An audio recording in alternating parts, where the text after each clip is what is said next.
코로나19의 공연이 줄줄이 취소되면서 발이 묶인 겁니다. 가족은 모른다는 겁니다. 가족한테 얘기도 못하고 또 택배를 하시고.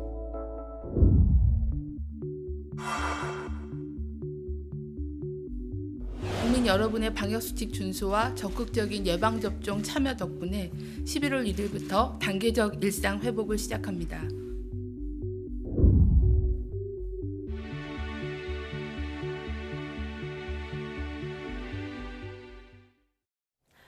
네, 이렇게 다음 달 1일부터 새로운 방역 체계, 단계적 일상 회복이 시작이 됩니다. 우선 4주간은 1단계 조치가 이루어질 예정이죠. 예, 문화예술계는 이번 사태로 가장 타격을 받은 영역 중에 하나였습니다.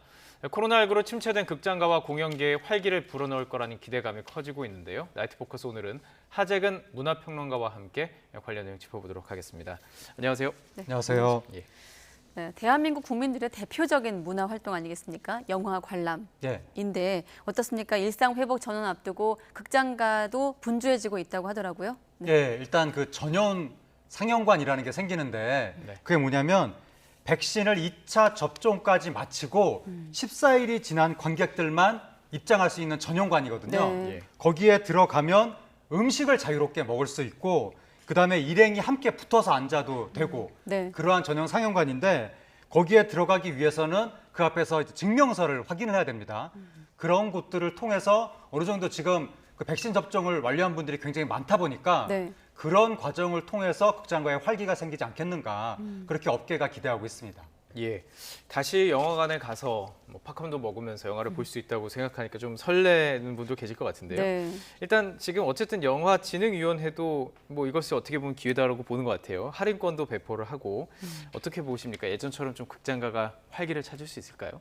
예, 일단 할인권을 배포한다고 하는데 네. 11월 2일부터 4주 동안 매주 월요일 오전 10시에 선착순으로 6,000원 그 할인 쿠폰을 지급한다고 하는 거예요. 네. 그러니까 이런 걸 통해서 코로나19 이전으로 바로 돌아가지는 못할 것이고 지금 대중의 심리가 아직 완전히 그렇게 회복이 안 됐고 네.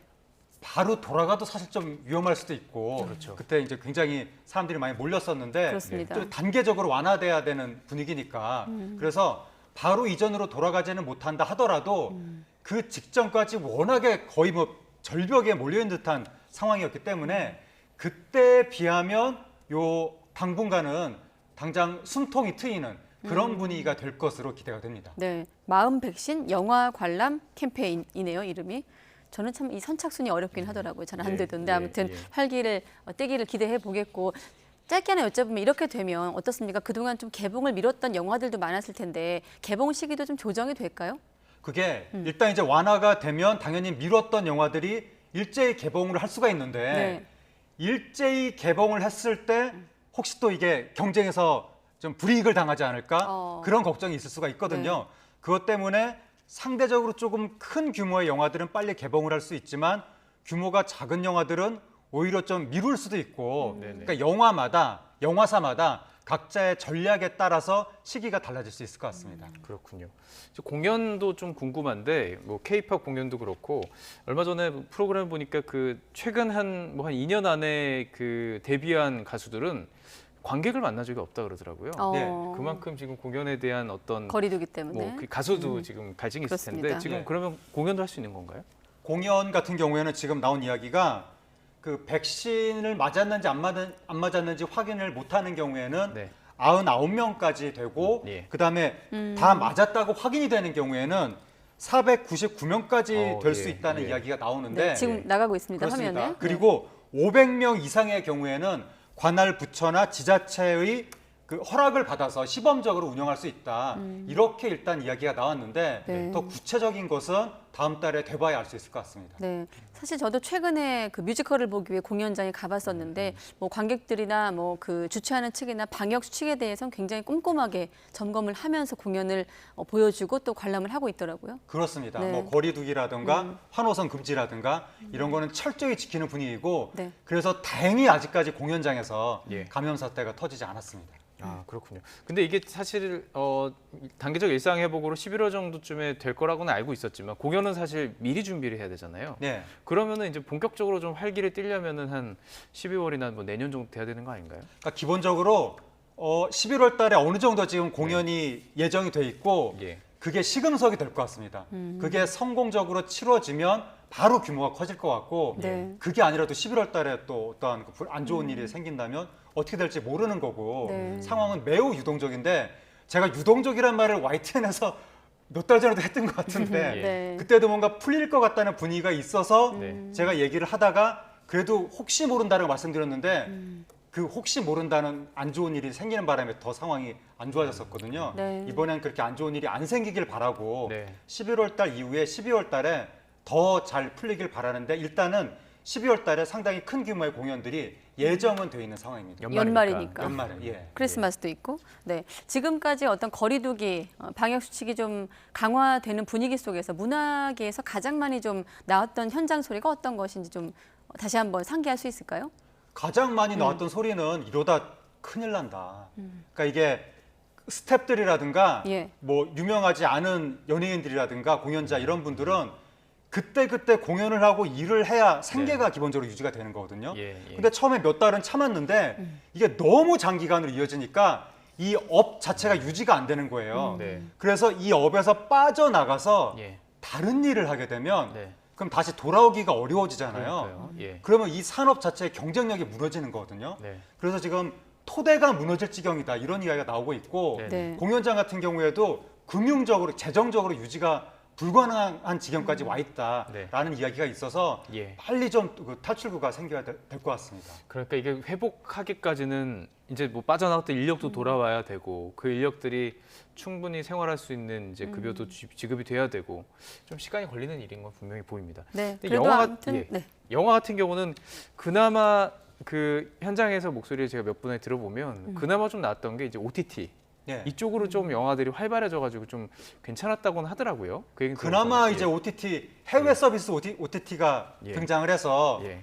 그 제작비하고 뭐 10% 20%그 정도를 얹어주니까 네. 그걸로 당장 최소한의 시스템은 돌아갔는데 네. 문제는 그거 10% 20% 받자고 저작권을 넘기니까 그게 또 문제인 거예요. 그래서 예. 결국 우리는 재주만 부리고 이익은 다른 사람이 얻는 오징어 게임 같은 경우도 수익이 지금 대표적으로 오징어 게임이 그렇고 그렇죠. 저작권 네. 넘어갔잖아요.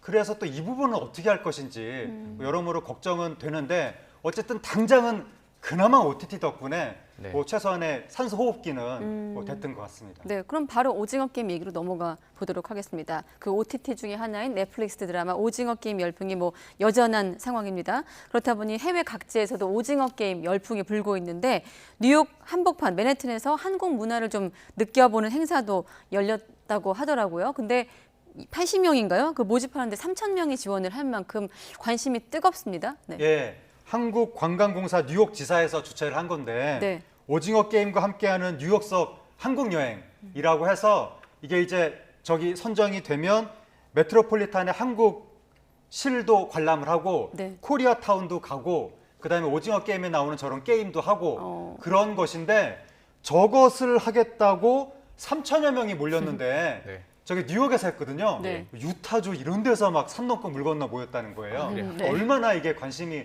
컸으면 예. 저기에 모여서도 굉장히 불편하고 뭐 줄도 많이 서고 그랬을 텐데 네. 그 불편을 다 감수하면서 저렇게 모였고 딱지치기도 예, 하고. 저렇게 예. 게임을 해서 다 모든 걸 다 이겨가지고 최후의 한 명으로 뽑힌 경우에는 한국 왕복 항공권이 지급이 됐다고 하는데 예. 그런 것을 받고 상당히 좋아했다고 합니다. 앞서 나간 화면 보니까 무궁화 꽃이 피었습니다는 더 흔들리면 안 되는데 좀 몸이 흔들리긴 하네요. 예. 네. 그러니까 저희가 상상도 못했죠. 사실은 뉴욕 한복판에서 우리가 어릴 때 했던 무궁화꽃이 피었습니다. 이 딱지를 네. 한다는 것 자체도 참 놀라운데 이게 과연 그 한국 문화에 대한 관심으로 좀 넘어갈 수 있을까요?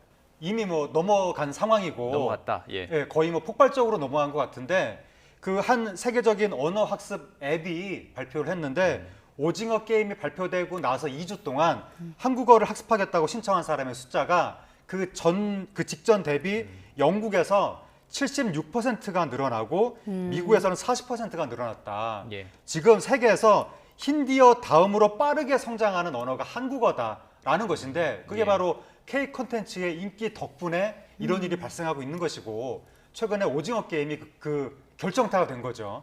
그래서 외신이 기생충 같은 걸로 한국 문화의 유행이 최정점에 달했다고 생각했었는데 오징어 게임이 더 정점을 올려놨다고 그런 이야기도 나오고 있고 최근에 옥스퍼드 영어 사전 측에서 한국어 단어를 이제 올리면서 뭐라고 네. 그랬냐면 요즘에는 한국 스타일이 쿨함의 전형으로 여겨지고 있다 이런 말까지 나왔거든요. 네. 그러니까 이거 몇몇 콘텐츠 차원의 문제가 아니라 한국 문화 자체가 지금 세계적으로 유행하는 그런 상황으로 진입하고 있는 것 같습니다. 네, 지금 화면에 나가는 것처럼 이 오징어 게임의 어떤 캐릭터들이 워낙에 저렇게 알록달록 좀 시각화되어 있는 부분들도 있고 뭐 안에 나오는 게임들도 그렇고 그렇다 보니까 지금 뭐 미국의 명절이긴 합니다만 헬로윈데이 맞춰서 의상과 소품에 대한 관심도 오늘이네요. 네. 많아지고 있다고 예. 합니다. 이렇게 다 보니까 미국에서 지금의 어떤 이 오징어 게임 열풍이 하나의 문화로도 자리 잡고 있다라고 하는데 현실적으로 사실인가요? 그렇죠. 올해 그러니까 할로윈이라고 하는 게 여러 가지 그 분장을 하는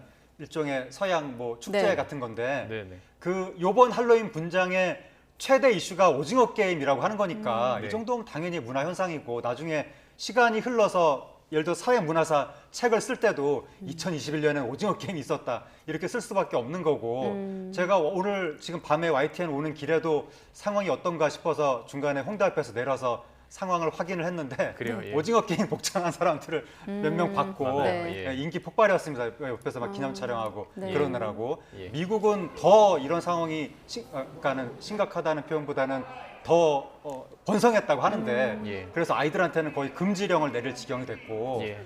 지금 코로나19 때문에 제대로 못해서 그렇지 평시였으면 더 열풍이 불었을 것이다 라고 생각이 되는데 그럴 정도로 문화현상이라고 충분히 할 수 있을 정도의 열풍이 불고 있는 거죠. 예. 그 명암이라는 게 항상 있습니다. 지금 뭐 밝은 부분을 봤다면 어두운 부분도 있어요. 조금 전에 얘기하셨던 것처럼 저작권이 가는 그런 문제들도 있고 또 한 가지는 이렇게 인기가 많으니까 중국에서 지금 이야기했던 그 헬로윈데이 뭐 복장 같은 것도 거기서 만들기도 하고 뭐 이런 문제들이 분명 발생하는 것도 있어요.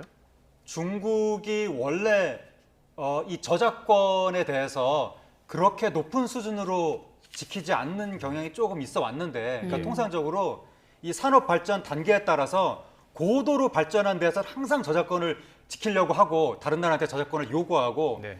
이 후발주자들은 상대적으로 조금 덜 지키려고 하다가 나중에 위로 올라가면 자기들도 지키는 수위를 높이고 그게 기본 법칙인데 예. 중국 같은 경우에는 후발주자인데 굉장히 거대한 시장인데도 불구하고 그러니까 이제는 거대해졌는데도 불구하고 아직까지도 조금 덜 지키는 것이 아니냐 그런 이야기가 나오는데 중국의 그러한 모습에 의해서 우리가 좀 많은 피해를 보는 것 같다. 네. 왜냐하면 한알령 이전까지만 하더라도 중국이 우리나라 포맷도 사고 그랬었는데 한알령 다음부터는 그냥 베끼기만 하는 거 아니냐 안 사고 그런 문제가 있는데 네. 이번에 오징어 게임에서도 거의 유사한 문제가 나타나고 있는 것 같고 지금 오징어 게임 관련 상표가 중국에서 출원되고 있다고 네. 그런 이야기가 나오는데 이게 저작권이 미국 회사로 넘어갔으니까 네. 그 미국 회사가 중국에 지금 강력히 항의하고 있다고 하고 네. 우리나라 외교부도 또 중국에 항의하고 있다고 하는데 네. 과연 중국 측에서 어느 정도 그 얘기를 들을지 지켜봐야 되겠습니다. 이를테면 미중 간의 문화 갈등으로도 번질 수도 있는 문제겠네요. 거기까지는 잘 모르겠지만 네. 이 오징어 게임 하나만이 아니라 미국엔 또 다른 콘텐츠가 많잖아요.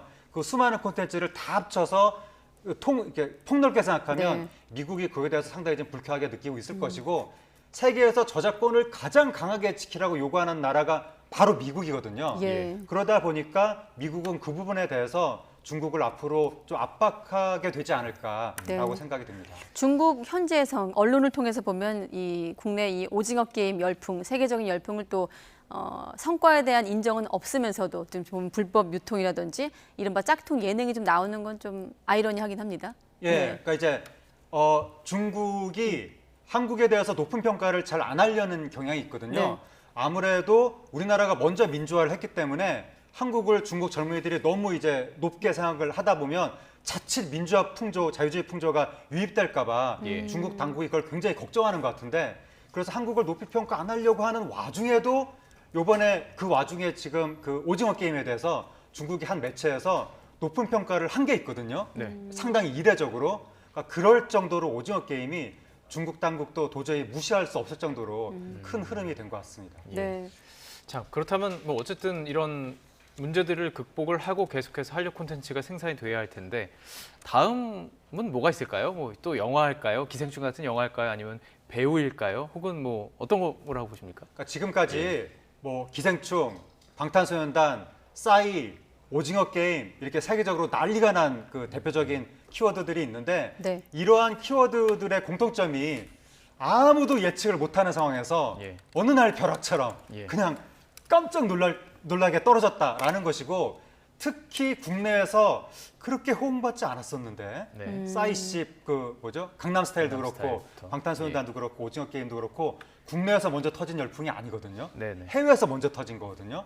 그래서 이거는 국내에서 예측할 수 있는 예측할 수 없군요. 영역이 아닌 것 예. 같고 다만 우리는 다양하게 양질의 콘텐츠를 계속 만들다 보면 예. 어느 구름에서든 비가 내릴 것 같습니다. 예. 네. 알겠습니다.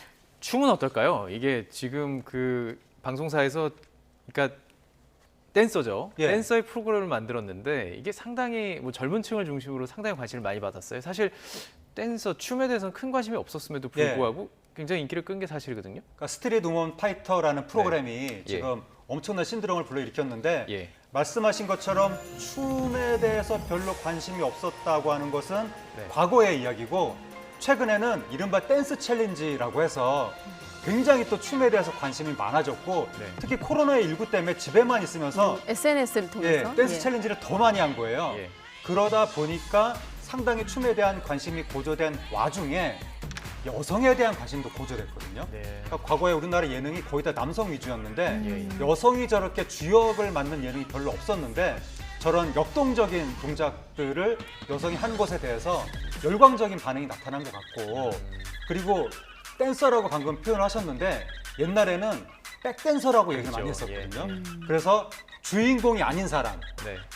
을 그런 인식이 있었던 거예요. 네. 그런데 그러한 을이 저렇게 전면에 나서서 주인공이 되는 것에 대해서 지금 젊은 세대에 폭발적인 호응이 나타난 것 같습니다. 말씀하신 다양성 차원에서 또 바람직한 현상으로 볼 수 있겠군요. 그렇죠. 그러니까 뭐가 됐든지 간에 기존의 주류가 아니었던 코드가 이렇게 전면적으로 나타나면 그게 우리나라 그 K 콘텐츠의 살을 더 찌우는 네. 그런 다양성의 요인이 되는 것이고 저렇게 다양한 코드들이 폭넓게 발전하면 그 수많은 그룹 중에서 어딘가에선 또 한류의 비가 내리게 되겠죠. 한류의 비.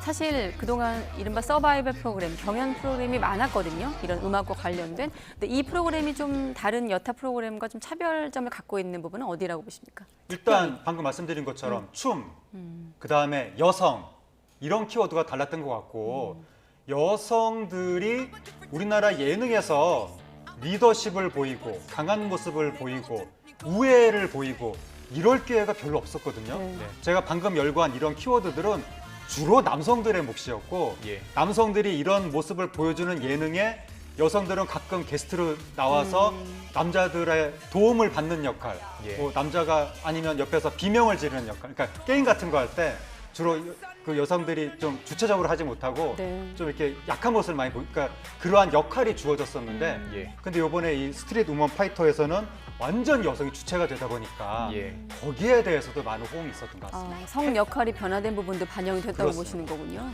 패션에도 좀 영향을 끼친다고 하던데요. 예, 지금 보신 것처럼 이게 기존에 흔히 보는 그런 뭐라고 표현해야 돼? 일반적인 의상이라고 해야 되나? 예. 그런 스타일은 아니거든요. 네. 저런 게 힙합 스타일이라고 하는데 90년대 힙합 스타일의 의상이나 아이템들이 이런 프로그램의 인기와 더불어서 지금 핫하게 떠오르고 있다고 합니다. 예.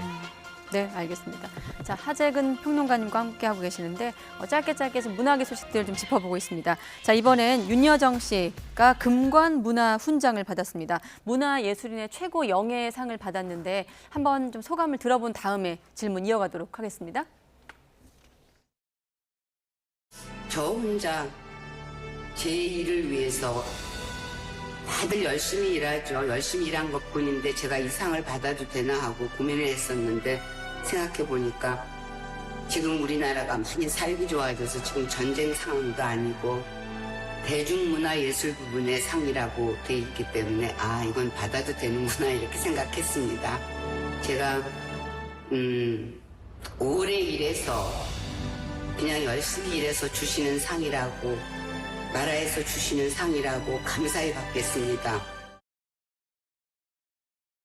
네, 사실 최근에 한국 최초로 아카데미 여우조연상을 받기도 했는데 윤여정 씨 이번 상의 수상의 의미 어디에 있다고 보십니까? 예, 이게 그 한국 문화, 그 대중문화 발전에 이바지한 분들을 포상하는 건데 정부 포상이거든요. 정부 포상으로서는 대중문화 분야에 가장 권위 있는 그러한 시상식인데 시작된 지 12년 됐는데 12년 만에 배우로서 최초로 금관을 받은 거예요. 그렇기 때문에 상당히 의미가 있는 것이고 윤여정 씨가 과거 70년대부터 한국을 대표하는 배우로 활동하다가 중간에 휴지기가 있었잖아요. 네. 그리고 나서 우리나라에서 80년대 다시 처음부터 다시 시작했거든요. 조연부터. 그렇게 시작해서 다시 한 계단 한 계단 올라가서 정상에 올라서 이제는 나라를 대표하는 배우가 돼가지고 이렇게 최고 상까지 받게 됐으니까 개인적으로도 정말 영예일 것이고 그리고 이것이 국내에서만의 성과가 아니라 바로 해외에서 오스카 영화제나 미국에 있는 오스카 영화제나 또는 영국 아카데미 영화상 같은 데서 윤여정 씨가 한국을 대표해서 굉장히 핫한 인물이 됐었거든요. 네. 그 공적을 취하는 의미도 있고 그래서 우리나라 영화계로서도 의미가 있지만 해외에서도 굉장히 또 윤여정 씨가 이렇게 상을 받은 것에 대해서 다시 한번 주목받을 수 있는 그런 계기가 된 것 같습니다. 지금 화면에는 이제 오스카상을 받았을 당시의 수상 소감, 당시 화면이 나가고 있고 또 당시의 수상 소감이 굉장히 화제가 됐었거든요. 지금 이번에 수상 소감에서도 오래 일해서 그냥 열심히 일해서 주시는 상이다라고 이제 겸손의 어떤 소감을 말씀하셨는데 어떻습니까? 앞서 평론가님께서 앞서 그 경연 프로그램 얘기하실 때 여성의 성 역할을 좀 언급하셨는데 윤여정이란 여성 배우가 한국 문화계에서 갖는 역할 어디에 있다고 보십니까? 그 윤여정 씨가 이제 80년대 들어오면서 뭐 이혼 경력 같은 게 옛날에 그 금기였던 시절이 있었거든요. 네. 그것 때문에 방송 같은데 나오면 이제 항의하는 사람도 있고 그러한 과정 속에서 금기를 깨고 배우의 생활을 한 거거든요. 그리고 또 여배우한테 주어지는 역할에 약간 그 스테레오타입의 전형적인 그런 것들이 좀 있거든요. 네. 근데 윤여정 씨가 그 스테레오타입을 깨고 순전히 연기력으로 자신의 입지를 이 돈독히 했던 배우이기 때문에 그런 배우에게 이렇게 최고의 훈장이 돌아간 것은 앞으로 여성들이 더 많이 금기를 깨고 그런 배역들에서 활약할 수 있는 그런 토대가 될 수 있는 것 같아서 상당히 의미가 있고 그리고 이번에 윤여정 씨가 수상소감 얘기한 거 보면 우리나라가 이제는 살기 좋아져서 전쟁 상황도 아니고 네. 그래서 이제는 대중문화예술 부문에도 이런 국가에서 상을 주는구나 이런 나라가 됐구나 라고 이야기한 부분이 제가 좀 감동이 있었는데 네. 옛날에는 우리나라가 대중문화 부문을 딴따라라고 해서 굉장히 천시하고 나라에서 훈장 준다 이거는 상상도 못했었고 그래서 옛날에 대체복무 그런 제도를 설계할 때도 국악이랑 순수예술은 스포츠하고 거기에 집어넣으면서 대중문화는 싹 뺐거든요. 네. 그 대중문화가 우리 국위를 선양한다 상상도 못했던 거예요. 그 제도를 설계할 당시에. 근데 세월이 흘러서 이제는 대중문화가 맨 앞에서 우리나라를 알리는 분야가 됐고 이제는 이렇게 최고의 훈장도 받고 그런 세상이 됐으니까 정말 감개가 무량합니다. 네, 아무튼 단계적 일상 회복과 함께 오늘 좀 흐뭇한 얘기를 많이 했는데 문화계가 좀 활기를 띨지 함께 지켜보도록 하겠습니다. 네, 하재근 문화평론가였습니다. 오늘 고맙습니다. 고맙습니다. 감사합니다.